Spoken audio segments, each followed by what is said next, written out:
Congratulations, Bill, being named the Chief Scout for Hockey Nova Scotia's High Performance Program. Why is this position so badly needed? It's changing. We're changing how we're doing things in Hockey Nova Scotia, but in some ways it's being driven from the top with Hockey Canada. They're changing things at the under-17 selection process for our Team Atlantic. Therefore, we feel it's a way for us to impart some things that will help us with all of our programs, right from our under-16 to our under-14 male programs. So what changes will we see?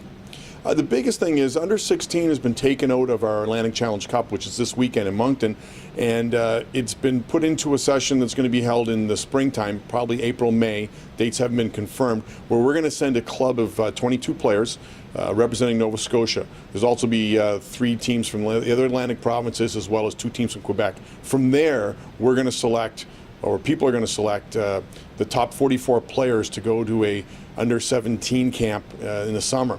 The other change that Hockey Canada is driving back to the region is, in the past we've had 3 players, a minimum 3 players per team.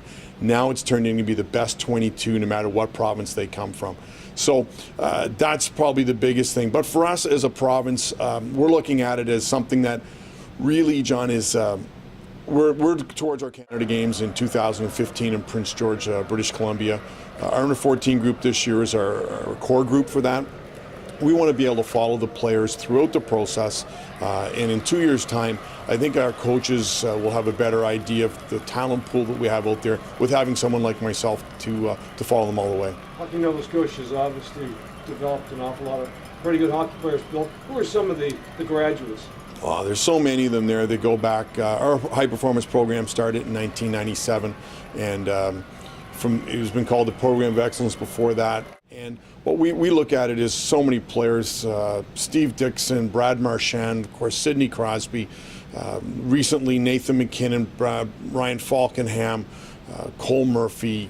Gosh, the list is pretty long. On the female side, it's very impressive as well. We have a lot of girls that have gone on to play university hockey and with both our national programs. Let's talk about a few of the players that I see on a regular basis, and begin with Spring Hill, Nova Scotia's Bronson Beaton. Yes, Bronson is a player who's come through our program. He's played right through from under 14, 15, and 16, as well as our member of our 2011 Canada Games team that was here in Halifax. Bronson's a player that's probably one of those players that I like that's developing. He's getting better every year. Watching him here on the other night play for the Cape Breton Screaming Eagles, I saw a different hockey player than you would have seen in 2011 at the Canada Games. More confident, bigger, stronger, and probably by a bit more hockey sense. His teammate, Cole Murphy? Cole's another player that's just like Bronson, came through our program, has also played on the Canada Games team. Cole's a bit more of a hard worker up and down the wing, very consistent work ethic with Cole. He always works hard. He can pop the puck in the net, but his job is to make other players better. Another Halifax native, Michael Clark. Michael Clark, he's an interesting player. He played as midget hockey in Cole Harbour from Halifax, and he originally was drafted in the Montreal junior program. He's now in Cape Breton.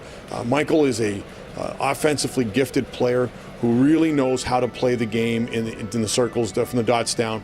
Really like the way he shoots the puck. Traded to Cape Breton last year, and I think he's found a great niche there.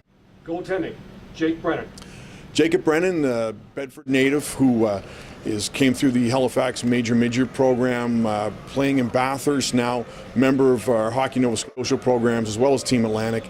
Jake is a fine goalie, very technically sound, very square to shooters, doesn't get himself out of position, and that's probably his biggest attribute. His teammate, of course, Stevens, Adams, Bedford as well. Yeah, Adams also from Bedford. A player sometimes overlooked through the years, but I think Hockey Sense, one of the smartest players we've seen come out of here, also played in the Halifax Major Midget program, drafted in Bathurst, very consistent work ethic. Like I said, probably his hockey sense and being aware of the ice is his biggest attribute.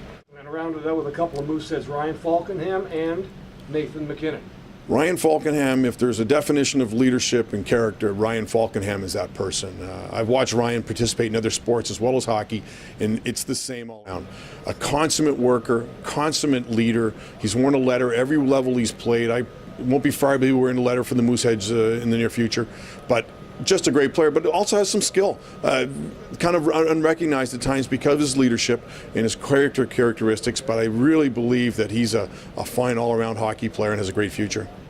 And finally, Nathan MacKinnon. Not much to be said that hasn't been said about Nathan. Probably one of the most gifted players to come out of this area in a long time. Came through our programs, big leader as part of that Canada Games team in 2011. Projected first overall pick in the NHL this year. A lot of pressure on him. But after watching him play this weekend, I really believe that he's got those skill sets and the things to be a very successful hockey player at the next level. I think he'll have a great year this year and lead the Mooseheads.